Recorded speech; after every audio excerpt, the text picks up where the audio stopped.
सेहर अपने कमरे में घुस गई, बस्ता मेज पर रखा और आईने के सामने जा खड़ी हुई। उसे अपना अक्स नजर आने लगा। वही चोट का निशान, मोटी सी नाक, काला रंग, बड़े से कान। उफ अल्लाह, मैं इतनी बदसूरत क्यों हूं? उसने दोबारा आईने में देखा तो उसकी आंखों में आंसू भर आए। आज स्कूल में उसकी सहेलियों ने इसका खूब मजाक उड़ाया था। मिस नरजिस के कहने पर सबक सुनाने के लिए खड़ी हुई, लेकिन अभी थोड़ा सा ही पड़ा था कि मिस नरजिस मैडम के बुलाने पर बाहर चली गई। मिस के जाते हैं सब ने मजाक उड़ाना शुरू कर दिया। सेहर सोचने लगी और फिर यही सोचते हुए सो गई। अब उठ भी जाओ, उसकी बड़ी बहन अंबर ने इसे झंझोड़ा और वो आंखें मिलते हुए उठ बैठी। तुमने यूनिफॉर्म भी नहीं बदला, खाना भी नहीं खाया, अब तुम्हें बड़े अब्बा जान बुला रहे हैं। अंबर कहती हुई बाहर निकल गई। अस्सलाम अलैकुम बड़े अब्बा जान। उनको सलाम करती हुई उनके बिस्तर पर बैठ गई। वालेकुम अस्सलाम बेटी, कैसी हो? ठीक हूँ बड़े अब्बा जान। आपको कोई काम था? मुझे आपे ने बुला।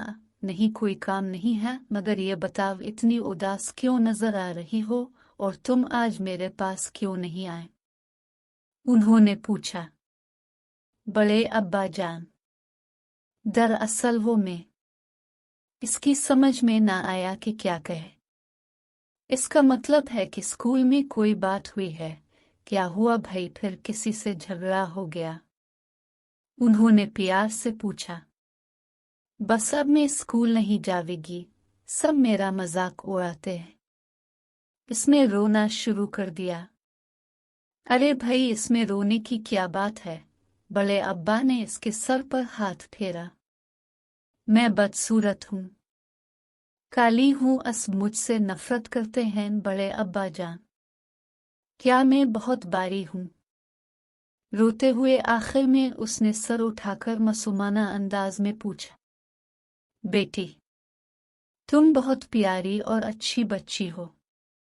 बड़े अब्बा जान ने इसके माथे पर बिखरे हुए बाल समेटकर ऊपर किए। फिर मेरी शक्ल इतनी बुरी है? इसने अदासी से पूछा। नहीं बेटी, अल्लाह ताला ने हर इंसान को बहुत मोहब्बत के साथ बनाया है। इंसान अच्छा बुरा नहीं होता, बल्कि इसके काम अच्छे और बारे होते हैं। जिनकी शक्लें अच्छी और रंग भी गोरा होता है, मगर उनके काम अच्छे नहीं होते, मगर दिल अंदर से सियाह होता है। एक और बात बता है। उन्होंने इसके गालों पर फैले आंसू साफे किए और दोबारा कहने लगे। जब अल्लाह किसी इंसान में कोई खामी पैदा करता है तो बहुत सी खूबियों से भी नवाजता है। अब तुम अपने आप को देखो, तुम्हारी आवाज बहुत खूबसूरत है। तुम्हें चाहिए कि क़िरात और नात वगैरह के मुकाबलों में हिस्सा लो। तुमने मुझे अपनी लिखी हुई कुछ कहानियां दिखाई थी। उन्हें देखकर मुझे अंदाजा हुआ कि तुम में कहानियां लिखने की सलाहियत भी है। तुम्हें घर के काम सीखने का बहुत शौक है। तुम हमेशा साफ सुथरी रहती हो, तुम ज़हीन हो और भी बहुत सी खूबियां हैं। तुम सांवली रंगत पे ना जाओ। बड़े अब्बा ने इसकी सलाहियतों के बारे में उसे तफसील से बताया। वो तो ठीक है बड़े अब्बा जान, मगर जब मैं क्लास में कुछ पढ़ने के लिए खड़ी होती हूँ तो सब मेरा मजाक उड़ाने लगते हैं।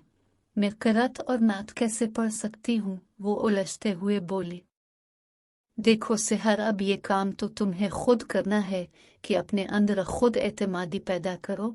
तुम्हारा मजाक अलिफाड़ता है तो उड़ाने दो। जो किसी दूसरे का मजाक उड़ाते हैं उन्हें खुद इस बात का एहसास नहीं होता कि ये सब चीज़ अल्लाह की बनाई हुई हैं। तुम ऐसे बच्चों से खौफ न खाया करो, बल्कि उन्हें भी समझाया करो एक बात, और वो ये कि शुक्र किया करो अल्लाह ने तुम्हें कोई माजूरी पैदा नहीं की, तुम्हें किसी का मोहताज नहीं किया। बड़े अब्बा जान, मैं आपकी बातों पर अमल करने की कोशिश करूंगी। वो उठने लगी। बड़े अब्बा जान तसव्वुरात ही में अपनी प्यारी भतीजी को आला मकाम पर देख रहे थे और इस ख्वाब के पूरा होने की दुआ मांग रहे थे।